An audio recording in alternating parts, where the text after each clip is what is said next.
These 6 things doth the Lord hate, yea, 7 are an abomination unto him.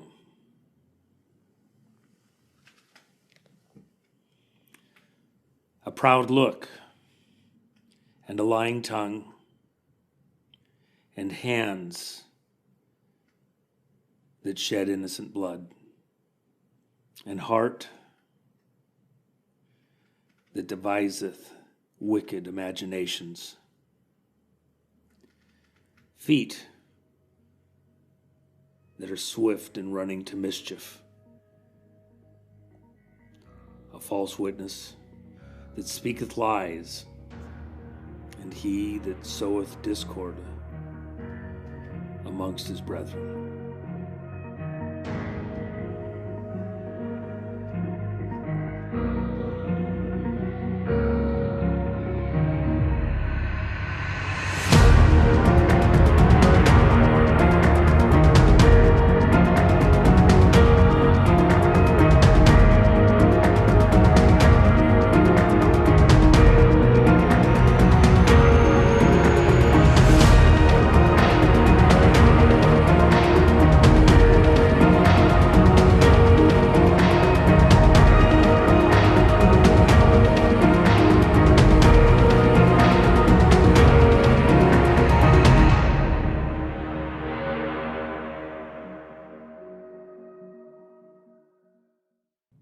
This isn't a courtroom, it's a star chamber. And you're looking at some type of pontification over the accused who have no right of retort, no opportunity to, give their version of events. They have been beaten by the guards. They are called white supremacists. They are denied religious services, haircuts, shaving, the ability to trim their fingernails. There's more outrageous things happening there. They're denied time with their attorneys.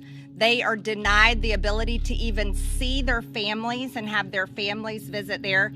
They are denied bail and being held there without bail. Many of these people have never been charged for a crime before. Some of them are veterans, and the treatment is unbelievable.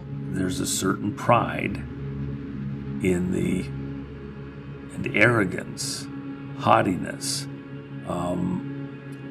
in those officials who, if they were challenged on the facts, the details, might not be so haughty. How can you have an honest conversation when it's only one-sided in what amounts to a trial? I believe the government has taken the position that they can do no wrong, that they're right about everything, and they've taken a position of pride in that they own the narrative. And it seems like everything that we put back to them counters that narrative, and they double down. And that's where the proof should make the difference for people. Donald Trump was at the center of this conspiracy.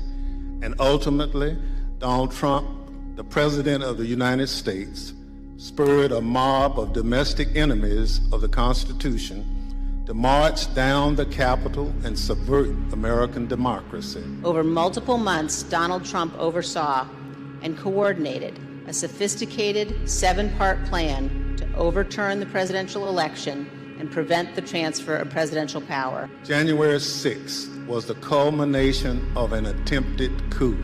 What I saw was just a war scene. It was something like I had seen out of the movies. Before the sham investigation even started, Speaker Pelosi blocked me and Jim Jordan from investigating January 6th. She discredited the sham committee before it even started. So you have to ask the question, why would she do that? Because it isn't only a partisan witch hunt, it's an attempt that we now know, based on reports over the weekend, that the committee is being used to advance the radical Democrat agenda that includes abolishing the Electoral College. But it's also a cover-up. Speaker Pelosi blocked us because she's afraid of what a real investigation would uncover. But the arrogance of this committee, the arrogance of the government to come after people like this and destroy them, that's unacceptable. Our democracy was shattered on November the 3rd. But when you stand there and act as though you thwarted some sort of an attempt on the Capitol, what you did is you stopped people from demonstrating. You stopped people from sharing their voice. And there are many people that acted outside of that in another way, but in that pride. They seem to be very proud of their select committee. They seem to be very proud of their alleged findings of the select committee. And that doesn't display anything that's consistent with America. It's tantamount in what they've done, showing it to be a court. And that's not really what's happening there. There's no cross-examinations, so that's another whole nother piece. They're taking 6, 8, and 9-hour depositions, and they're putting up 5-second clips, making everybody look bad. They'll take 9 hours worth of depositions, destroying people, trying to destroy them.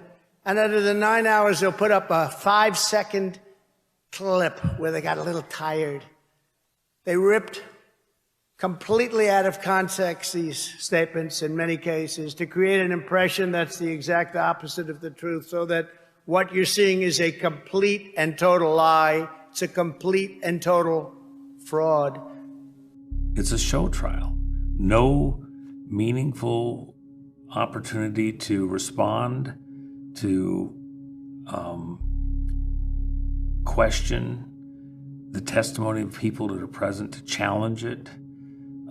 We have lots of facts, and yet we have no opportunity to present them except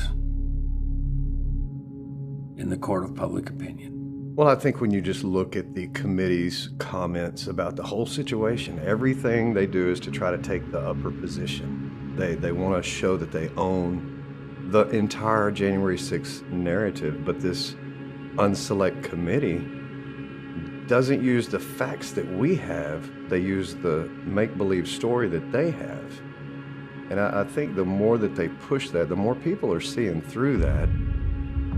And to me, that's probably the most important part, is to wake the people up to what's really going on. We're not making any headway with the government, but we still have a chance with the people.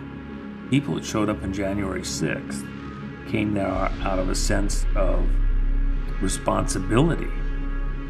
They showed up there on January 6th because they were convinced themselves that something was wrong, and that they somehow were there to represent to the elected officials their feelings, their knowledge that something was wrong in the way the election was conducted, and that the outcome was not what the electors were coming to vote on. The J6 committee, Benny Thompson, Liz Cheney, Stephanie Lauria, Adam Schiff, this Kinzinger, these people have come together and to put on a show. This isn't a committee like something we've ever seen. I remember as a kid watching the Ollie North trials. These people have put together a show. Not only that, but they've affected the lives of millions of Americans and labeled them as terrorists and insurrectionists, rioters. I don't know what was in the heart of any one person that day, and other than myself. I only know what I saw, what I believed, and what I stood for.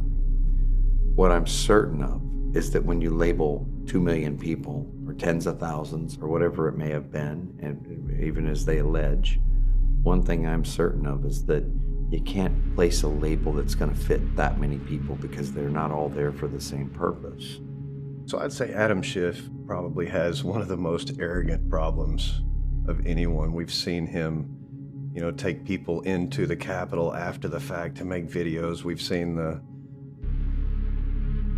trouble that he's tried to cause for people by the arrogant position that he's taken. And that's not justice, that's not truth, that's not fact, that's opinion, and that's them trying to create the narrative by doing what they do. It's not a matter of truth, it's a matter of propaganda. And the more that he feeds that, the more it shows people what his true character is. The damage that has been done to America as a whole, because you've told a lie about the specific entity of the individuals and said that this is America as a whole. This wasn't America. This wasn't what they were there for. This wasn't an insurrection. This wasn't what they're claiming, the seditious conspiracy. They've damaged the American people so horribly and so stabbed the idea of America in the back through what they've done. They already know their version of the truth. That's the only version of the truth.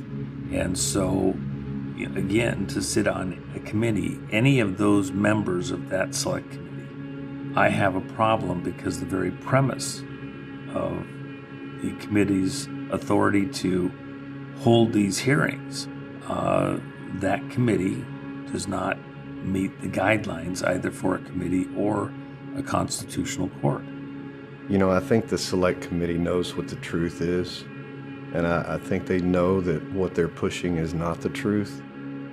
And unfortunately, if they believe that is the truth, then they shouldn't be in office. They don't understand the situation. And if they know it's not the truth and they're pushing it, what are they trying to do to the American people? I mean, we see this whole push toward violence and civil distrust and disrest, and I think that's their motivation and goal, because the evidence is there. We've got the videos that show what happened, and yet they keep telling this completely different story.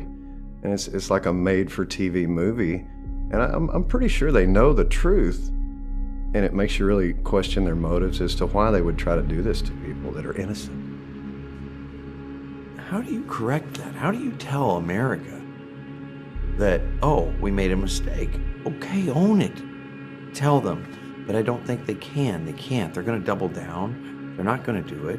They've already, this is what makes me believe they're culpable in this, that they have some part in it, because in this moment, they have a chance to correct history.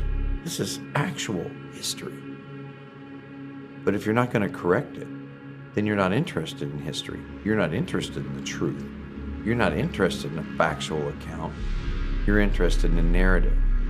So any one of them would be dutifully bound by oath of office, because they agreed, made a 3-party contract with God, their constituents, the American public, and themselves to uphold their oath of office.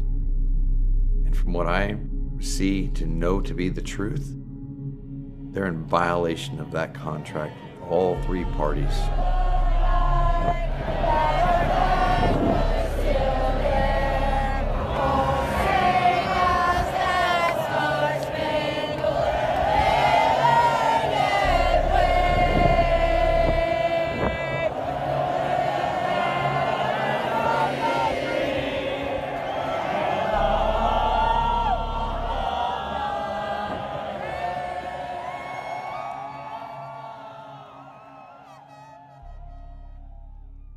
They lied to the American people that they, Congress did, that they were informed adequately to proceed with that certification process. How could you possibly certify a vote without the intelligence, the information, the data concerning whether or not there was foreign interference in the election? There's a long list of lies from the committee, from the government, from law enforcement, from the FBI. We could talk all day about the lies. This is so disgusting that even during the impeachment trials, which were started on a lie, Officer Sicknick wasn't murdered by protesters. It was involuntary manslaughter by the police. We had people take him to the police at 3 o'clock and say this man needs medical help. A medic tried at 8:30 to give him aid again, and the police denied that. An hour and a half later, he collapsed. And they took the next 24 hours to craft a story about him before they unplugged him. They even released the story before he was dead and had to retract it. I said, man, I saw this officer, he looked like he had a stroke. There was something wrong in his eyes or something kind of blank. There was no evidence of any injury or anything like that. It was just a vacancy in his eyes. I know I handed off. I said, there's something wrong, help him out. And I handed him off, and then I headed back up toward the doors. You know, when I saw Joe Biden come on the TV, sitting in the Friesen Plaza Marriott the night of January 6th, and he said, these people were insurrectionists, seditionists, treasonous. They weren't protesters. Don't dare call them protesters. They were a riotous mob, insurrectionists, domestic terrorists. That was really the first lie. I think that was the first lie. I think Joe Biden owns the first lie of January 6th, at least to my recollection. It was the one that resonated with me. Man, did we not realize what a deluge of lies would fall in place after that? There's this attitude in what I've seen so far from the members of the Select Committee that is very judgmental of the people that showed up in Washington, D.C. on the 4th, 5th, 6th of January, which includes myself. And as though they had no business being there. Or if they were going to be there, it should only have been, a few thousand, not a couple million. Those people that showed up there showed up as citizens. And the people can't even believe their own eyes and ears when they see the video and hear the witnesses in the testimony, because the committee has been so powerful in what they've tried to produce, when all they really needed to do was show the truth. I mean, we've got lies about the deaths. Kevin Greeson and Benjamin Phillips were killed by concussion grenades or flash grenades. They didn't die of heart attacks. You can't blame nature for police throwing concussion grenades. And we've seen Rosanne Boyland. She didn't die of a drug overdose. She was beaten and gassed to death. And it's on video. How can you perpetuate a lie when it's on video? And Ashley Babbitt was not trying to overthrow her government. She was trying to protect it.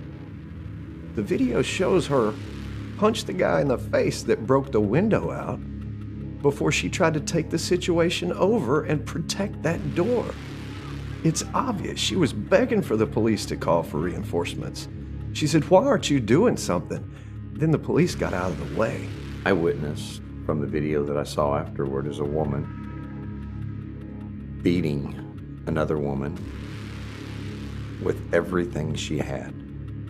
I think that there was contempt. I think that there was rage. I think there was a total, she deserted her training, or it deserted her, whichever the case may be.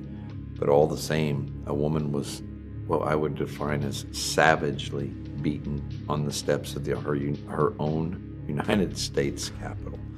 How you can savagely beat someone and be recognized as a hero. I mean, an actual hero. That's not pride. There's nothing to be proud of. And you can't tell me that that woman, if she has a soul, that she's proud of her actions on January the 6th. The definition of an insurrectionist is someone who seeks to overthrow the legitimate government of their country. President Trump was the legitimate president of the United States. It's a lie to say that we had enough information to have Congress and the electors receive and vote on, with the Electoral College, the winner of the election. We did not. The fact that the Director of National Intelligence did not provide that report, that the other 16 intelligence agencies, some of the heads of those agencies refused to provide an interim report within the 45-day limit. And even after that, all the way up to when Congress voted on the 6th, that was the coup. That was the insurrection. That was the sedition. And for them to try to tarnish the memory of all these people and slander them after their death is despicable and right in line with what our government seems to do. The January 6th committee has lied about the deaths. They've lied about the order of events. They've lied about who the players were. And I have a hard time believing that they don't know a whole lot more about how January 6th actually came to be on the day of that event. When the American people showed up, they showed up because they knew something was wrong. And listen, the intentions of people that you asked that went there were to express their grievances with what they considered to be product liability issues with Dominion, with the whole fraud situation in the vote. We just wanted the states to be able to look at it again and say, are you sure you want to do this? Because what we're getting is not what you're saying. And I think that when you back off and look at it like that, we went to protest peacefully.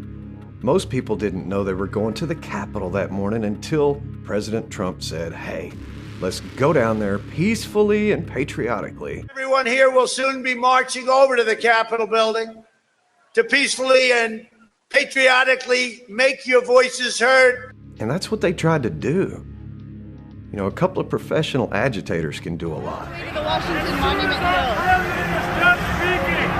We are going to the Capitol, where our problems are. It's that direction. And a lot of people got sucked into a bad situation. Maybe shouldn't have gone inside the gate in the first place, but it left them vulnerable to an attack by the police. That's another lie. The police were on the offensive. The people did not attack the police. I'll give you a great example. The very first gate that had police at it, they didn't attack the police, they attacked the gate. No police were beaten down and drug away and murdered. There were 10,000 people at that gate probably already. Could have easily beaten 5 cops any way they wanted to. But they didn't. That wasn't their intention. No one was there that I know of simply based on Donald Trump, President Trump, coming out and saying the election was stolen from you, the people, or my election was stolen, that I'm as your duly elected president, etc. What we caught them doing, and you'll hear about that in just a few minutes. 1,400 people, under the penalty of perjury, signed affidavits under the penalty that they would go to prison for up to 5 years. These people were soccer coaches, and they were artists, and they were a book writer, and they were somebody that owned a small store, and they were somebody else that drove a carpool in the morning, stay-at-home moms.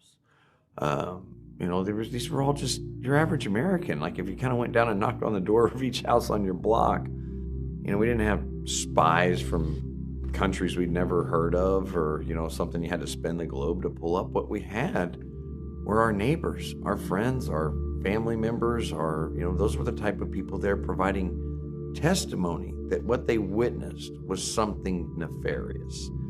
And all they were saying is, look, I can't say where it started and where it ended, but I can give you my piece of the puzzle. Let me help fill out this investigation. And they didn't even know if there was an investigation warranted, but they had to give the facts that they could provide. And as you piece together all these facts and you start seeing it kind of unfold, it wrote its own story by fact. And that's what took people to D.C. And that's what took people to the Stop the Steal rallies, I think, en masse. Sins of commission, sins of omission. It is a lie against the American people and against all of those people that were present on that day to tell the American people, the world, that the people present on that day were insurrectionists, were seditionists. They were there present to be counted. I am not an insurrectionist in the way that you would probably think that that definition is used. But I'll tell you that at this point, I can't support our government and what they're doing to our people. I don't know what category that would fall into, but we did not go there to overthrow the government. We went there to save it from what's happening now. It's like we could see the writing on the wall. We can't let this pass. We have to stand. We have to make our voices heard. And that's what we went to do, and they murdered us. You know, people wanted to be a part of something historic. That's for sure. And I think that America knew that this election was stolen. The American people knew. And thanks to help like 2,000 Mules and the different events that we've been able to see, we were finally seeing so much truth that we didn't have before. It's all now evident, this truth. And the shock of that truth is almost more disconcerting than the actual truth itself. You know, when you knew something was wrong, but to have the proof, I mean, it really slaps you upside the head, and it really hits you so hard. This was known to be a very heavily anticipated event. You have tools in the surveillance of the American people through NSA and other facilities that are available to Congress, to Nancy Pelosi personally, as well as other members of Congress. Those people sitting on that select committee were each individually aware that the amount of people coming to Washington, D.C. on January 6th wasn't just a few thousand, it was millions. Yeah, I think that this was a plan that started well before January 6th. I can't see that that happened all in one day with the lack of preparation. Look, when the National Guard has been, requested for crowd control, certainly they could have kept people away from the Capitol, grass, and everything. 10,000 troops would have been great just for crowd control. But the optics weren't there. And the reports that we're seeing are that it was more choreographed than anyone knows. Our meeting, me and the SecDef and the chairman meeting with the President of the United States 2 days before, where he authorized the use of up to 10 or 20,000 National Guardsmen and women around the country should law enforcement make that request. So we had that request ahead of time from the President. And that was part one of what the law requires. Part two is a request from local government. And it shows when we, the Defense Department, preemptively went to local government and said, in case you guys need us, we're ready to go now, but we need your request. And they said, we don't need you. I think the more accountable person is whoever orchestrated the events of January 6th. And I don't mean by fine design that they intended for every moment to play out the way it played out. But it was a pandemonium, an organized chaos.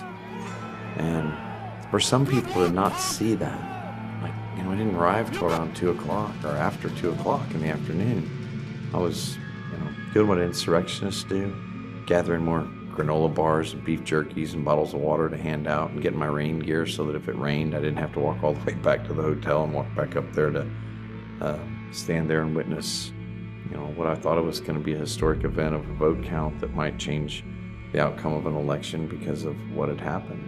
In the normal course of events in Washington, D.C., they would have had a heavy police and military presence. It's the way it is. They would have anticipated that days in advance because they can look. They were advised by the intelligence gathering people. America is the most surveilled country in the world. America's citizens are more surveilled than any other group of citizens in the world. All of our actions, all of our movements are known. The data on the cell phones is known. In the days coming up on that date, you could see all these cell phones converging on Washington, D.C. if you just wanted to look at that data alone, let alone the various tools and mechanisms that sift through every text, every email, every communication of American citizens in the aggregate. They knew precisely what was coming. And the reports that are in the 14,000 hours that I've read, really kind of corroborate that. And that's what scares me. The innocent blood is extremely important because that's what they've tried to spin and blame the very people. Like I said, they tried to blame nature for the 2 heart attacks that were caused by concussion grenades. They tried to blame drugs when a policewoman violently beat a girl to death. They try to blame Ashley for climbing through the window when it was obviously Officer Byrd that shot her. No one else was shot that day. There was a lot of conflict.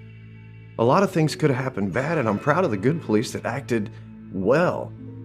But the police that killed people, let's take, for example, the hand grenades. Man, I've got video of a policeman that looks up at his superior and looks back at the other officer that throws the grenades and says, go. The people that are responsible for the shedding of the blood of the innocent are not, I think at the top of this, there's somebody that one day will figure out some of this, or is it always going to be a JFK whodunit kind of thing, and only so many people actually know? Are we going to, right now, the Patsy, the Lee Harvey Oswald, is the American people. They easily could have anticipated it and asked for additional troops. Even if it was an emergency thing, let's say that on January 4th or 5th, Nancy and Congress suddenly realized it was a bigger crowd than they had anticipated. They could have easily picked up the phone and called the president and said, I would need an emergency deployment of troops to assist in security. And they'd have had it in an instant.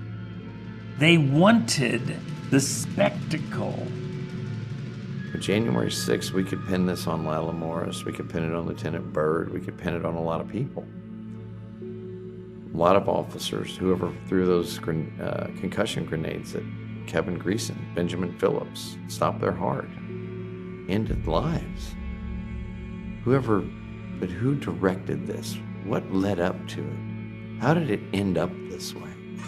I mean, that's the real face. I mean, I think, can we have more of a pyramid situation here where Morris and Byrd and the officers throwing the grenades indiscriminately against their training into the crowd? They're at the bottom of the pyramid. While they're the face that we can assign that blame to, if we're looking for a blame, I think as you move up, who's ultimately responsible? Did someone guide Nancy Pelosi? I think that we're at a place now where it's not. We don't live in a world anymore where the faces that we see, we now know that there's players behind it. How do you have an honest protest when over half the people present are on some government payroll? You can't have citizens do an honest protest because they're being amped up, agitated, corralled, pushed by these agents of your own government. And they're in the crowd with these people at Washington, D.C. There were agitators. Over 100 people went to a Virginia location to be trained as government contractors, agents, police officers brought in from around the country. The reality is they knew full well what was coming. First off, Nancy did not want the National Guard present. What would be the purpose of that? Because I believe they wanted some type of a confrontation that could be twisted, maligned. They didn't want to be encumbered with knowledge concerning what was going on with the actual vote. There's some type of collusive operation here. Americans always identified the players behind what we see. What you know now, do you wish like you had a third term? And I used to say, you know what, if I could make an arrangement where I had a stand-in, a front man or front woman, and they had an earpiece in, and I was just in my basement in my sweats looking through the stuff, and then I could sort of deliver the lines, but somebody else was doing all the talking and ceremony. I'd be fine with that. before is we thought it was a lobbyist group or a special interest group or somebody that helped them get elected, a big donor, or somebody that was a part of their campaign. That's not who it is anymore. This is globalist. This is elitism. This is something going somewhere far different. There's influences here in this country, or influences on the people that are alleged to be guiding or shaping our country. And I don't know how they got there. How did they get in control of these people? Did they have dirt on them? And when you get right down to it, Officer Sicknick, they set him up as their martyr. They laid him in state in the Capitol for 3 days and said that we murdered him with a fire extinguisher, knowing full well that we didn't. And I'm here to tell you, we've already had a bloody hill. We do not want a bloody war. How you can try and reference Pearl Harbor, an act of war. I mean, that was planes, guns, bombs, you know what I mean? That's, what happened there was part of a war. I mean, an actual war. And we all know the story of Pearl Harbor, right? Any red-blooded American, anyone here knows the story of Pearl Harbor. 9/11? We all know what happened there. Thousands of people lost their life in a single moment. I mean, in a moment, in an instant, thousands of lives were gone. When they flew those planes into those buildings and the towers came down, however they came down,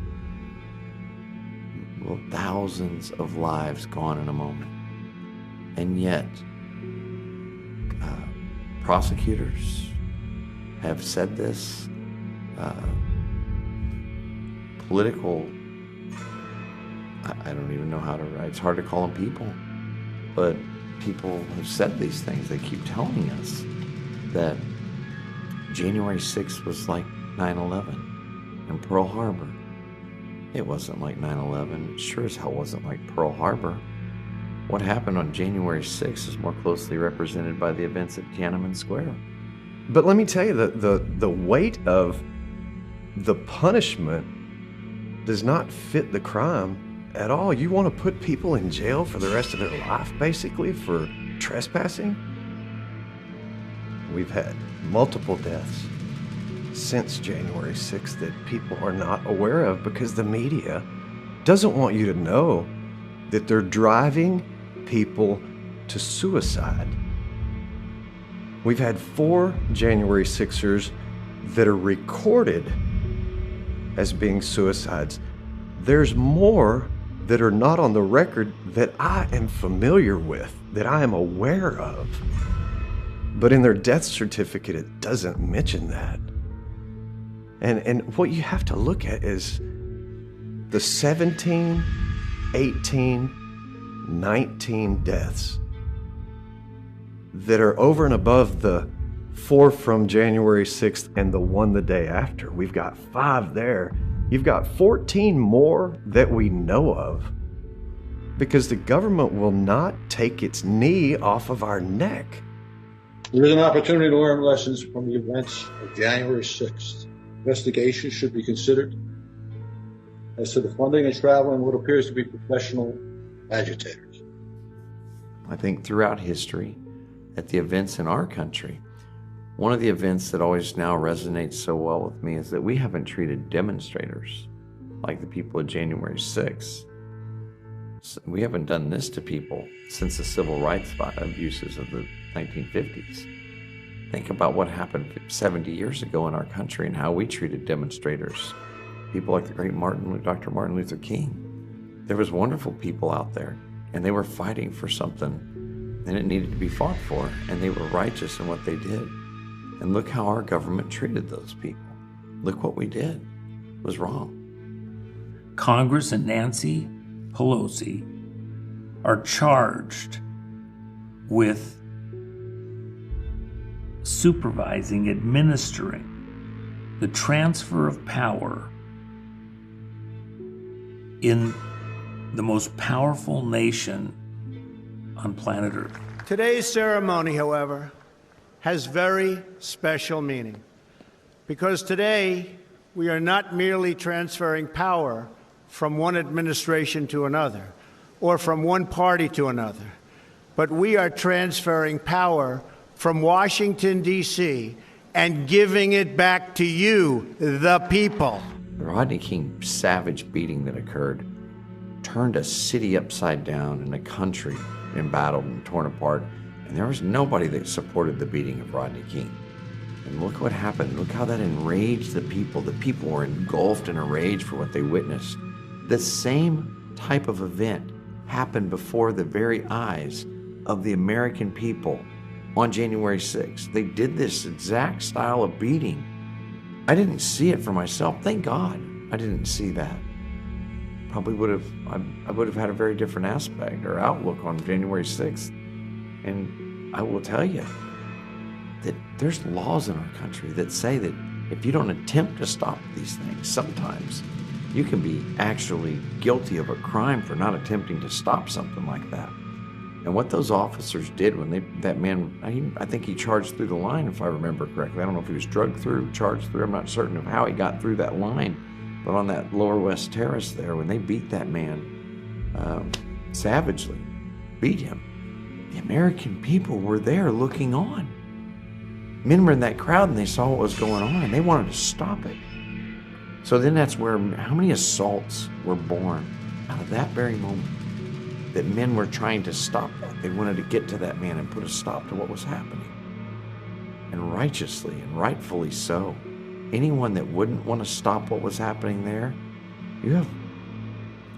that was a sick moment. The line is in the hearts of people. It goes through every person's heart, and people choose to live on the right side and sometimes the wrong side of that line. You will know them by their fruits. There was some kind of an intent to agitate this crowd for political gain, in my opinion. I think everybody that looks at this, the jury of the American people, will look at this, see what we show here today, and they'll be able to make the right decision because the information is there. Somebody had evil intent and practiced that evil intent on the American people that were present there in Washington, D.C. on January 6th. We've seen this for a while with Trump especially. They've tried to make stories up. They've tried to impeach him. They've tried to throw him under the bus for anything they can to get rid of Trump. Get rid of Trump. We've seen it over and over. And this is more of the same. You know, they devised this strategy. They made what I've called before choreographed chaos. How do you plan for that? By underplanning. Lack of preparation leads to chaos. That's what they wanted. This is a further attempt to make Trump responsible for what happened on January 6th, when it was actually the people who set it up. We had an election that was stolen from us. It was a landslide election, and everyone knows it, especially the other side. But you have to go home now. We have to have peace. We have to have law and order. We have to respect our great people in law and order. We don't want anybody hurt. It's a very tough period of time. There's never been a time like this where such a thing happened, where they could take it away from all of us, from me, from you, from our country. This was a fraudulent election, but we can't play into the hands of these people.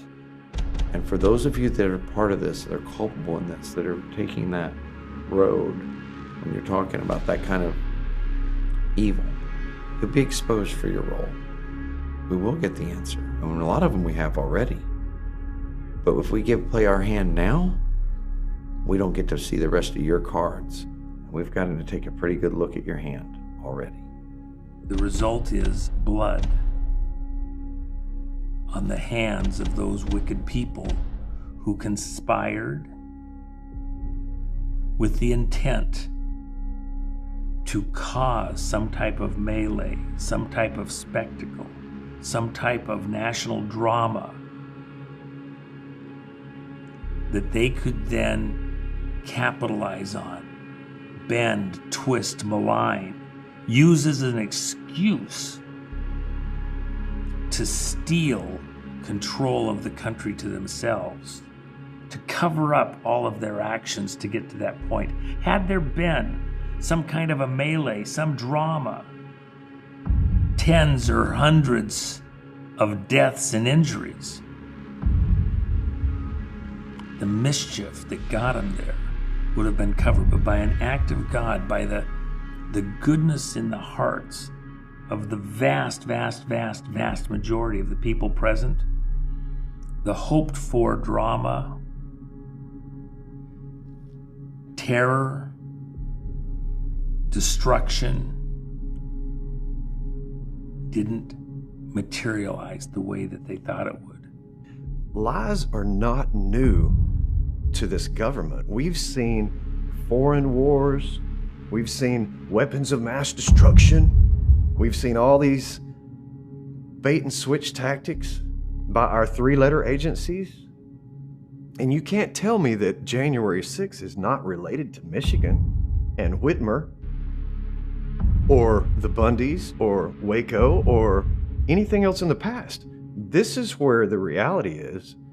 And I guess where they say the rubber meets the road, unfortunately, people are just now waking up to the reality that their government is against them, and it's a control and power issue.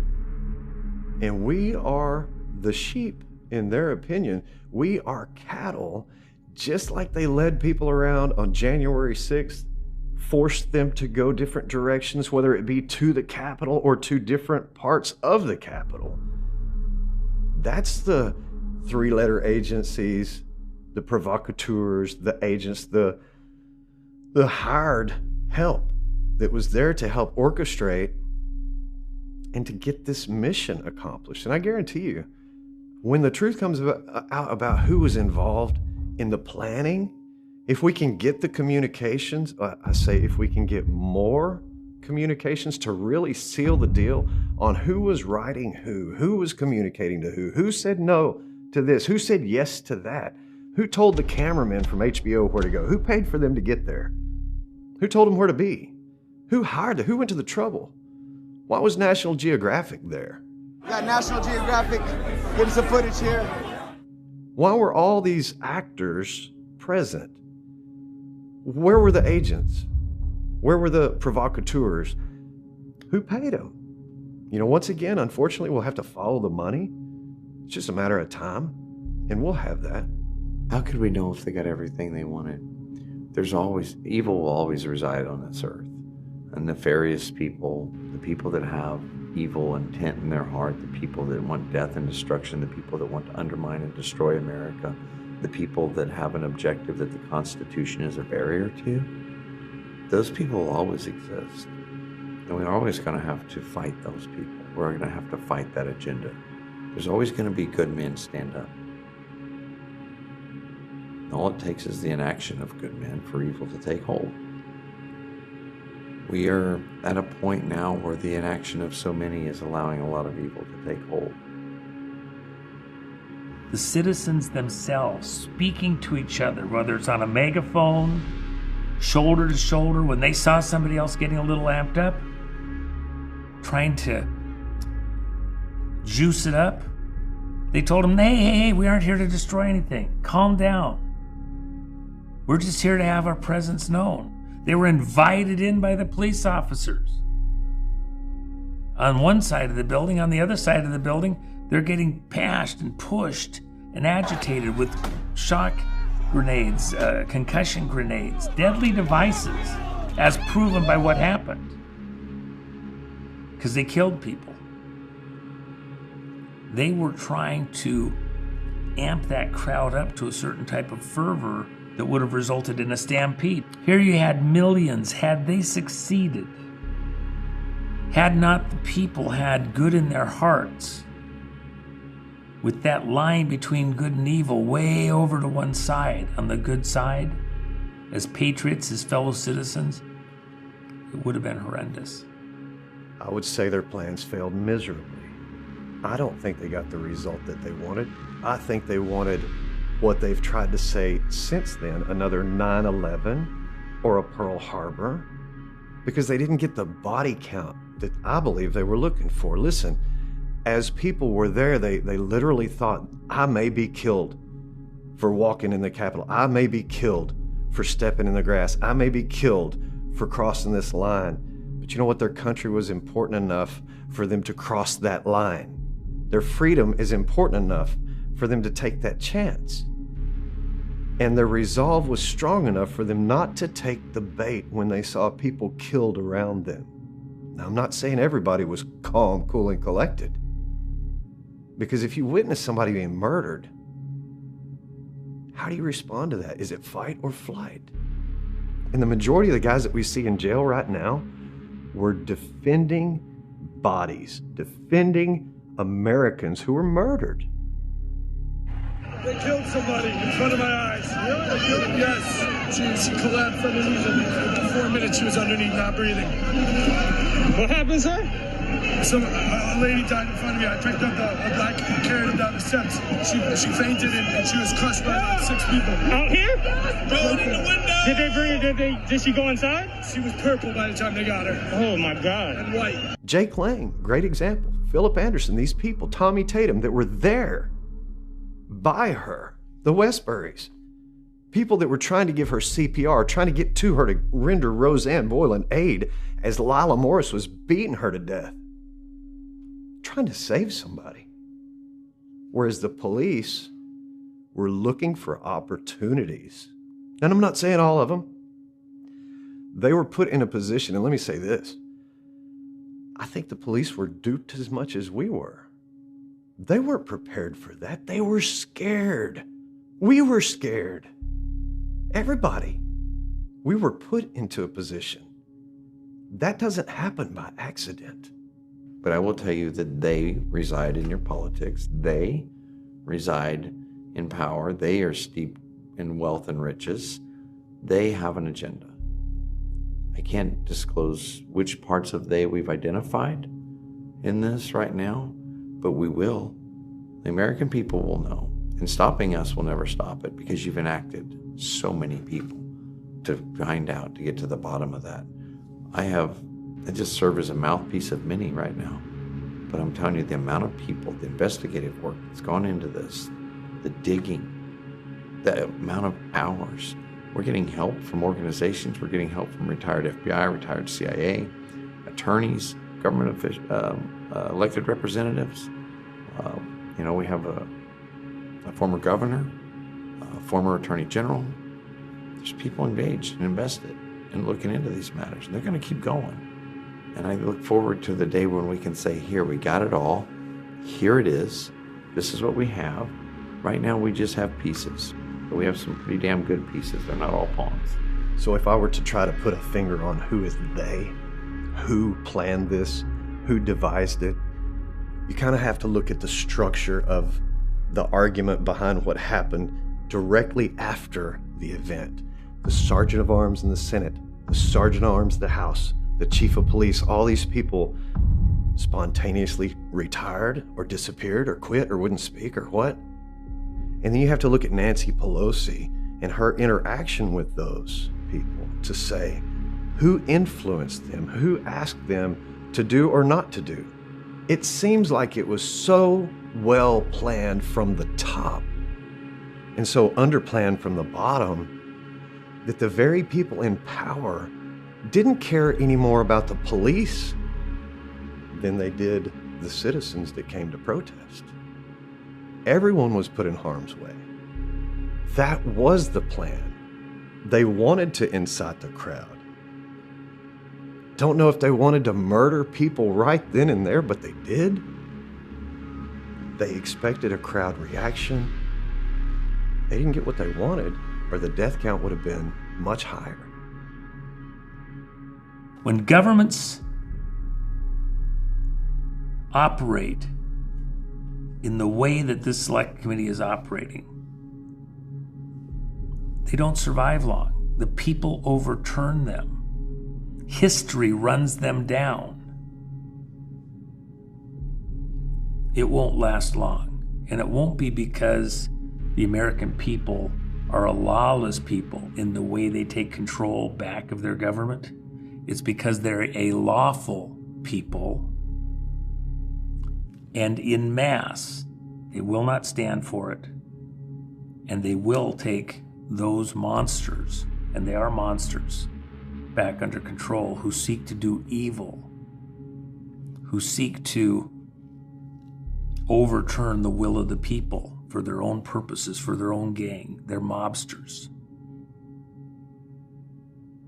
They may have come from amongst our ranks as citizens, but something's happened in their heart, and they've chosen evil over good. It's just awfully good that someone with the temperament of Donald Trump is not in charge of the law in our country. Yeah, because you'd be in jail. Secretary Clinton. Tyrants dominate and enslave, but a lawful government, especially of this United States of America, it won't tolerate, the people won't tolerate an unjust government. They will not tolerate a star chamber. It will not stand. The people will call out to God because that's what we do. And he will answer. 2 Chronicles, chapter 7, verse 14 over our nation. Let us pray. Our Father says that if we will repent and pray, he will hear our prayers. And he will hear us.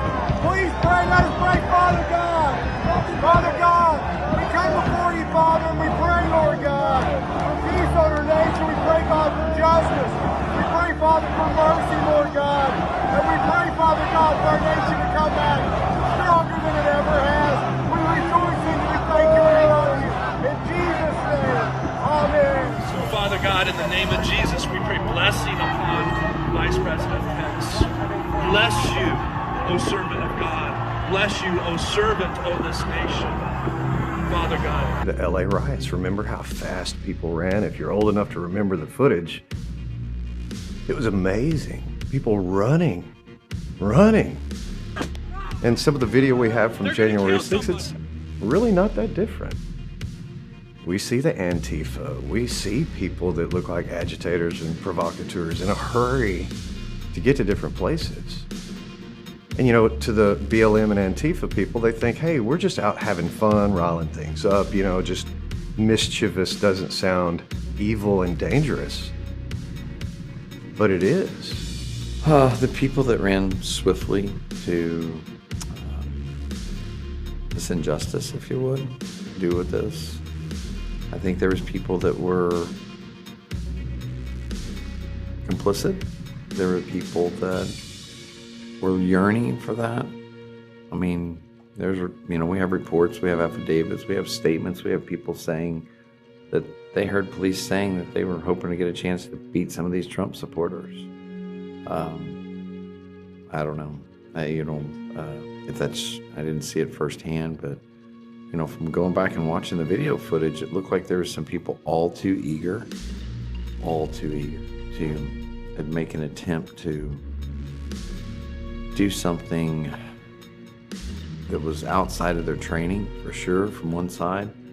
And I think there was people that ran to that event with the idea of creating something there, making something happen. It's in the nature of man to be free and to have truth because God put it in our hearts. These people on this select committee, these congressional members, it appears to me they think that by squashing a few hundred people in legal quagmires, by throwing them in a DC gulag. If it was just a trespass in the Capitol, or if someone planted a pipe bomb, you will be charged and you will be found. By turning huge swaths of America into legal gulags and imprisoning Americans. They say they want 3,000 more arrested, including President Trump for insurrection. there's a lot of people in this country that want to tear it down. There's a lot of anarchists. There's a lot of, we see Antifa and some of these other pieces that really don't want this country to exist at all. They don't want any government. They want, what's funny is that I'm not even sure what their goal is, other than the fact that they'd be all too happy to see, we saw what BLM did, and we saw Chaz, and we saw CHOP, we saw some of these places. Armed men took United States sovereign soil. This wasn't in a third world country. This wasn't an embassy like the tragedy that we witnessed happen with Benghazi. What difference at this point does it make? This was here in these United States, in the continental United States. Armed men took soil, set up barricades, barriers, and called it their own, renamed, and took on and held soil in these United States and claimed it as their own country, said they were no longer subject to the rules. How many of those guys are in prison? They say it's going to be a few hundred or a few thousand, but there was millions of people that showed up on January 6th. There was tens and tens and tens of millions that were there vicariously through their fellow citizens on January 6th. There are still people to this day that are trying to run to get in the fight, and they're putting people in harm's way. You've got sedition hunters that's basically swatting people now. How dangerous a situation is that? How deceptive and cruel to put people in harm's way. That is accelerated by the media and by the government, because these people actually think they're trying to help. Hey, if I turn these people in, they're such horrible, horrible insurrectionists from what I've been told. We're doing the country a service, and that's that same King George syndrome. So many good people. I don't think because you're a U.S. Marshal, you're a bad guy, or an FBI agent, you're a bad guy. I actually wrote a thank you letter to the FBI agent for his help. The rest of me, just following that, because he apologized, because he knew that what he did wasn't right. It was inconsistent with what you heard from some, but those feet that were swift to run there. I think, what about this? What about if they were misguided? What about those agents that were all too happy to go get someone that they thought killed a federal agent or killed an MPD officer or killed Officer Sicknick? They thought that those people had something to do with beating a man to death. It was said to me on my front porch.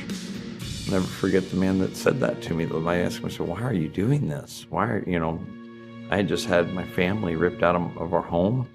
Thank God I saw him approaching my house. I was standing there with a cup of coffee, getting ready to go to my father-in-law's funeral.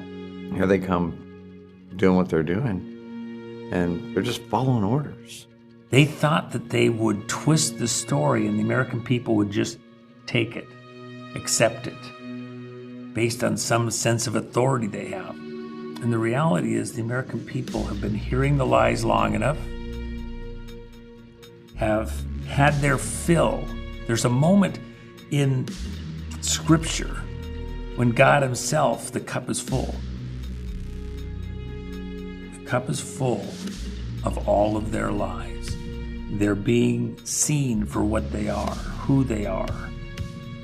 The proud face, the haughty spirit, the arrogance of that committee, where they're seen not allowing an even discourse, an honest discourse, where witnesses may say things, but those accused can come in and give the rest of the story, the other truths.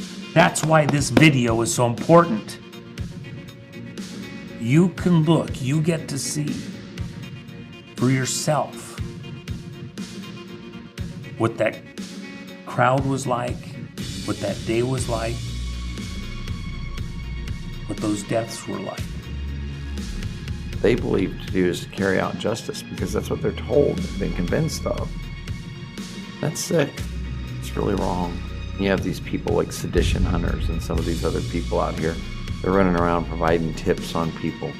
They're getting overzealous. They're thinking they're going to bring somebody to justice for the insurrection. It's really not about trying to do justice. These people, sedition hunters, some of these people out there, they're leftists. They have an agenda. And it's to destroy the right by any means necessary, and it gives them an opportunity to do that. So those feet run swiftly to this mischief, and these are the kind of people that may have created some of these things. You'd be doing us a favor if you take some of these people out. That's the message that the government seems to be sending right now, and it's a bad one. I mean, I'm just asking for this to stop. This has got to stop. Somebody is going to get killed.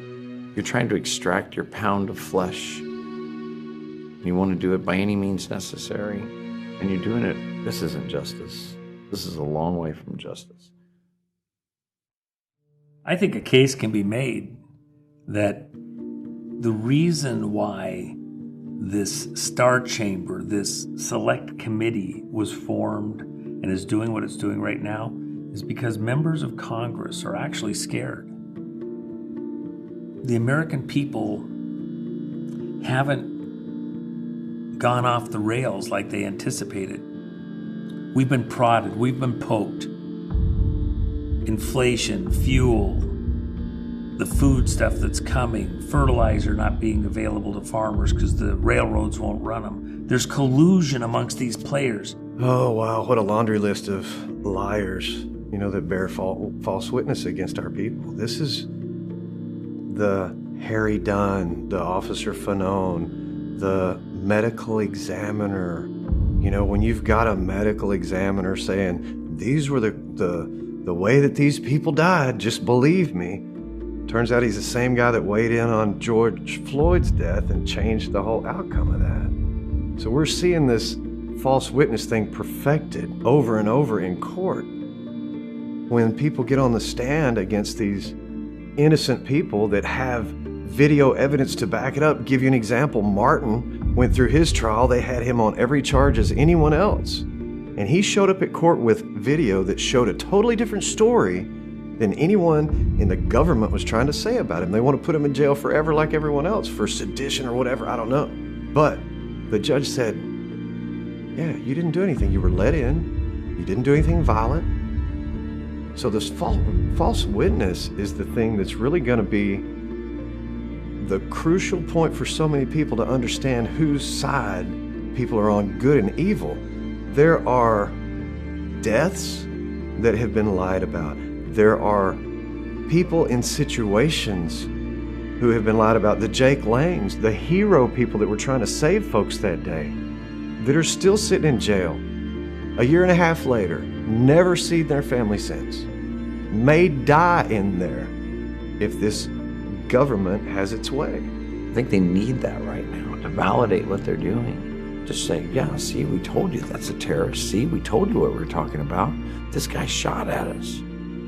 They're hunting that outcome. They desire that outcome. Why else would you be doing this? I mean, misdemeanor charges for a lot of people, and you're throwing flashbangs in their home, dragging their half-naked wives out onto, and teenagers out onto the lawn under gunpoint.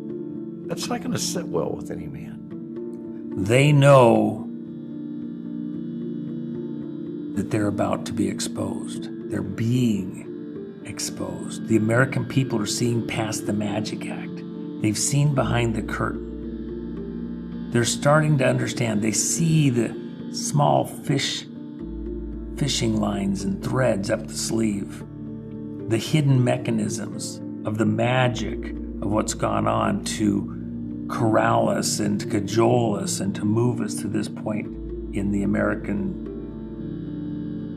way of life. They say the truth shall set you free, but the people have to hear that and know it.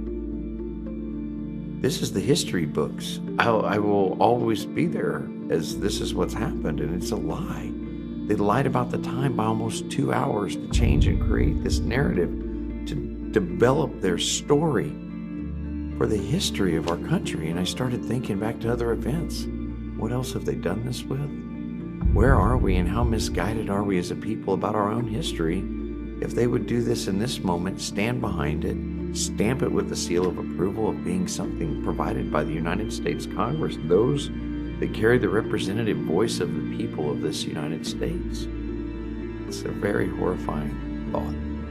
when you find out who's on your side and who's not, sometimes it hurts really bad. And we've got a lot of people even who claim to be on our team that literally aren't. And it's so when you go to testify for someone or you stand for someone's character and you validate who they are, you've got the government, the lawyers, the prosecutors, and all these witnesses who weren't even there saying that these are horrible people. They went with these intentions. This is what they were thinking. Who knows what they were thinking? Ask them what they were thinking. The statement we have from inside the Gulag there in D.C.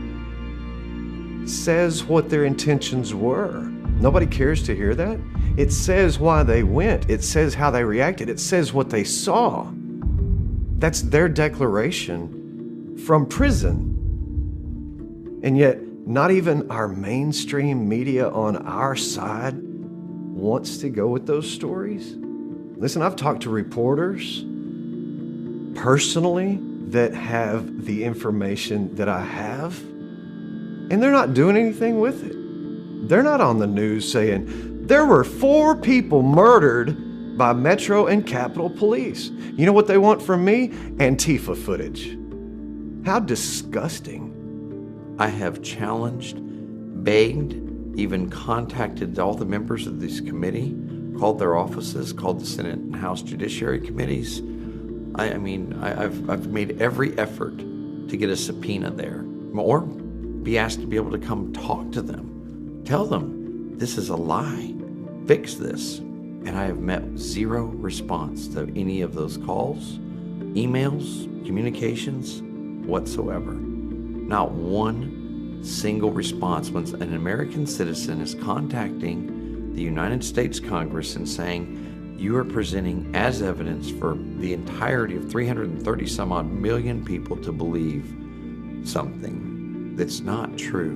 And I can provide to you this. This isn't my video or my version. What I'm trying to give them is to tell them, I know where you sourced the video from. I saw this back in February of 2021. And I'm just asking you to take that source and correct this. Why hasn't the source contacted them, or has she?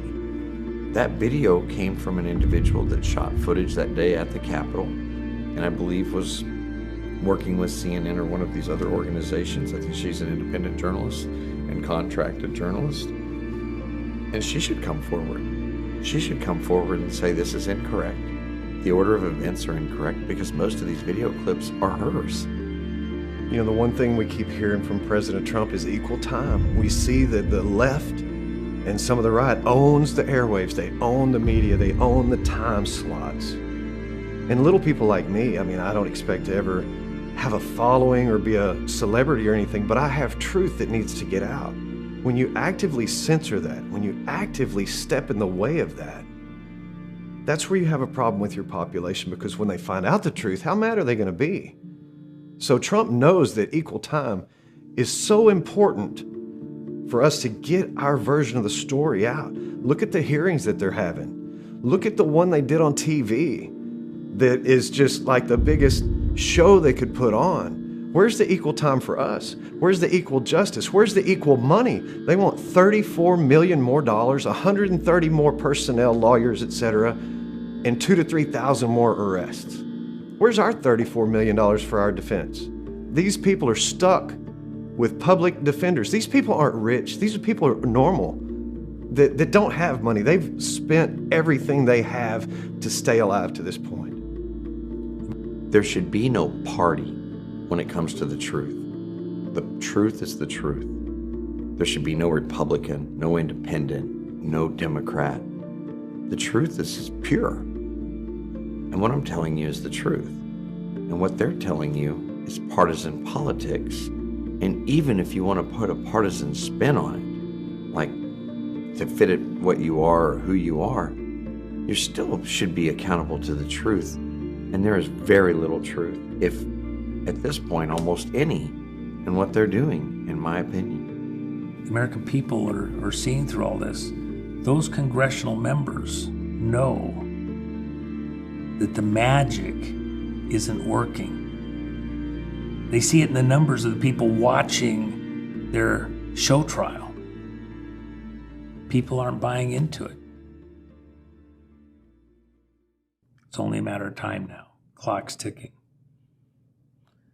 Justice will prevail. What occurred on that bloody hill and those bloody hands that Congress has a part in those deaths. Oh, we were just in the getaway car. We didn't have anything to do with it. Yes, you did. You have guilt on your hands, blood on your hands for the deaths that occurred on January 6th and after.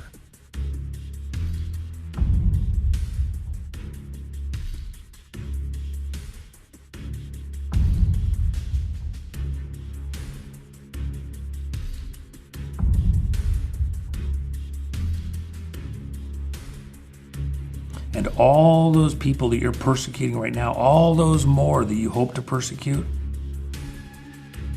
they and their families and the rest of us American citizens will stand in judgment of you. We've always heard all our lives, united we stand, divided we fall.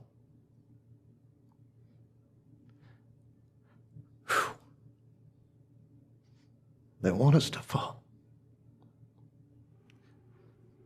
Listen, there's no other reason for them to do what they're doing than to divide us as a people. Literally, we've never been in a situation like this where it's them versus us. As a people, as Americans, both sides. You know, they could have been through this already, put the points on the board. They could have said, hey, if you were there, you were present, you went in the Capitol, turn yourself into the local FBI.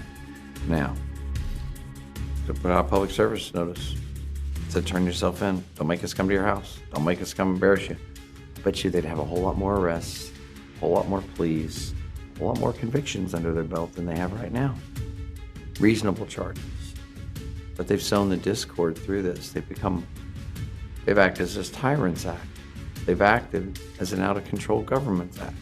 It's just like the Nazis, just like so many other events in history. And I tell you this, I still contend, and I will say this here. I said it before, they used it against me already in my court case or my, paperwork, whatever. This did not end well. Hear me well, hear me now. This did not end well for the Nazis, and it won't end well for you either. If I called you a murderer, and people believe that, how does it make you feel if it's not true, right?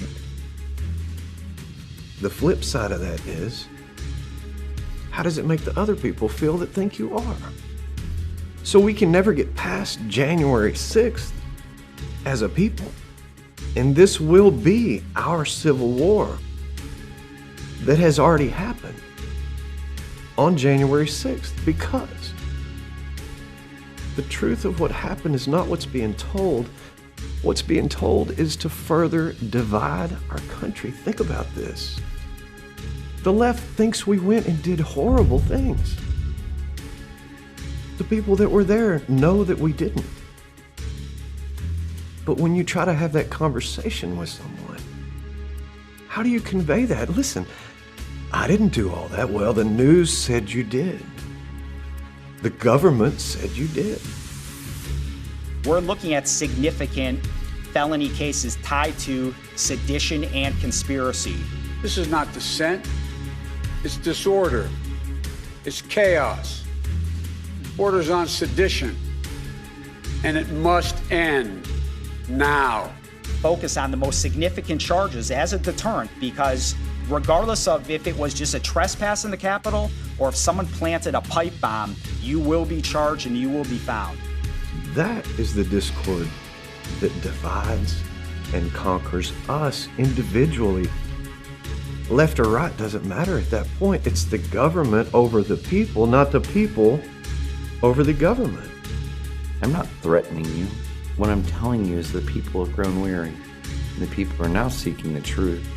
Your overzealous nature, your action, your show of strength and shock and awe and force is not sitting well with peaceful people. We had an inauguration on the 20th. So I wanted to ensure, and our office wanted to ensure, that there was shock and awe that we could charge as many people as possible before the 20th. And what will happen, in my prediction, is you will end up like the Nazis. Who's guiding this? Not the people carrying it out, but I think those guiding this, you will have trials. They will be conducted by legitimate courts of law. I believe our Constitution will stand. I think it will stand through this. I believe it will prevail. I think law and order and justice will prevail. And for those that have done this with an intent, with a reason, malicious intention, I think you will see those courts. And I don't think you're going to like the outcome. The Nazis didn't like it much either. If I tell you one thing, they tell you another, we can never come to terms and say, this is what happened on January 6th, so we can all move on and say, no, we can't ever allow that to happen again. Do you know what really happened? Not what they tell you. So when you hear the government say, oh, we've got to do things that make sure this, and that, you're absolutely right. We have to stop you, government, from doing this again. We didn't do it. That's the point people need to understand. We went for a peaceful redress with our government of our grievances about the election. We were literally attacked by the police. And they've tried to say the entire time that we went there to overthrow our government and to kill everybody. Let me tell you something. I know this isn't probably the popular way to say it, but if we were cannibals, we would have eaten every policeman there in 2 bites each and gone home hungry. But you know what? We're not cannibals. We didn't go for that. There would have been terrible death numbers if that had happened. But that was not our intention. Never was. If we wanted to take the building apart brick by brick, there were enough people there to do that. But we didn't. So let me ask you this. If there were not enough law enforcement and police to control that crowd, which has been widely accepted by, there were not enough police to control the crowd, then who did? The crowd. Because that was never our intention. We're not BLM. We're not Antifa. We're not paid agitators. We're not there for having fun or tearing stuff up. We're there because we love America. We love the government. We love the Constitution. We don't want to see it destroyed. All their projections trying to villainize the American citizens that showed up on January 6th, all those projections of how they were going to try and overthrow the government and a valid vote and everything else, it's actually this Congress, who've participated in perpetuating lies. The lie of the vote, the lie of what the agencies were supposed to do and whether they were cooperative with Trump. They did lies about Russia when that wasn't it at all. That deprived America of 4 years of a Trump presidency unhindered by their lies. America is actually operating as though it is a gulag with these oppressors in power at this point in time. All of those projections have had the opposite effect on the American people. It's clarified the situation under the intensity, the heat of their persecutions. How do you trust your government now? How do you trust each other? Because we've got people on the right that are crying out for help, saying, I didn't do anything wrong. I got pushed in. Okay, maybe I shouldn't have gone on the grass. I didn't know that the gates and signs were gone by the time I got there. Everyone was walking. I'm sorry. Give me my $50 trespassing ticket. Let's get over this. But no, you need to spend 30 years in jail because you're an insurrectionist? How can we get past that? If that's what the government keeps pushing at people, and people on our own side believe it, because that's all they ever see, because they can't see the work that we put out, the work that other good people showing documented evidence, video, testimony, witnesses.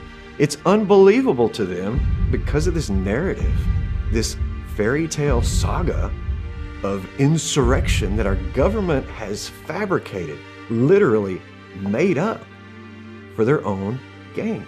They want the control over us. This is one way to make sure that the left and the right stay on their sides and don't come together and stand against the one that's in charge of all of it, and that's the government. They want us to fight. They want us to fight. We can't do that. Can't survive it. It's providing divide that is going to ultimately the kind of divide that destroys countries. I believe they want to create that divide. I think they wanted people to fall apart. I want the American ideology to fall apart, the system of government here to fall apart because it's a threat to what they want as globalists. And then in that vacuum, they step in. I think that's a great possibility. When you talk about the Civil War, it's the worst thing in our history. It's the worst. Brothers killing brothers. Families. That's what they want from us today.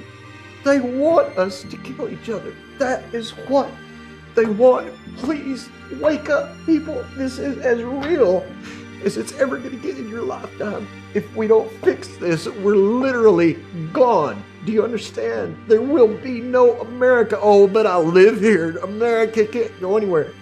Trust me, it will be gone. We have to stand together against this government. Unfortunately, I'm not anti-Constitution. I love America. I love the Constitution. This government needs to stand. It's the greatest experiment in history, yes. But if they divide the very people, that's what it's all about. United, we stand. Divided, we die.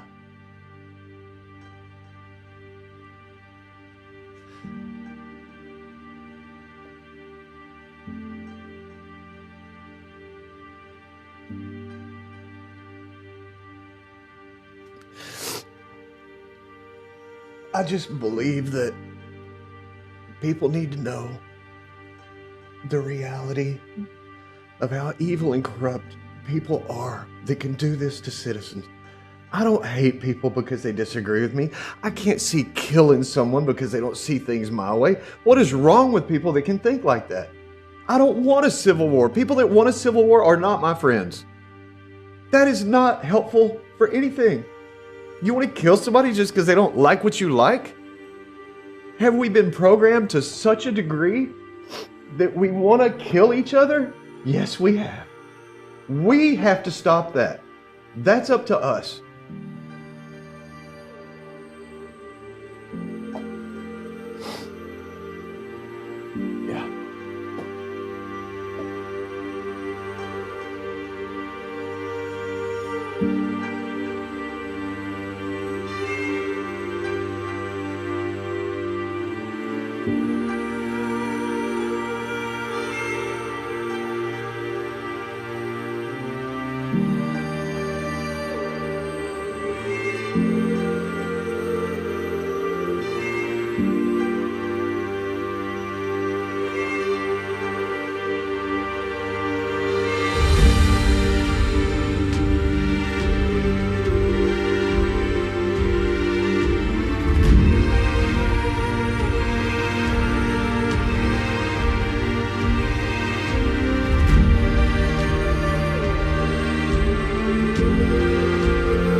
you.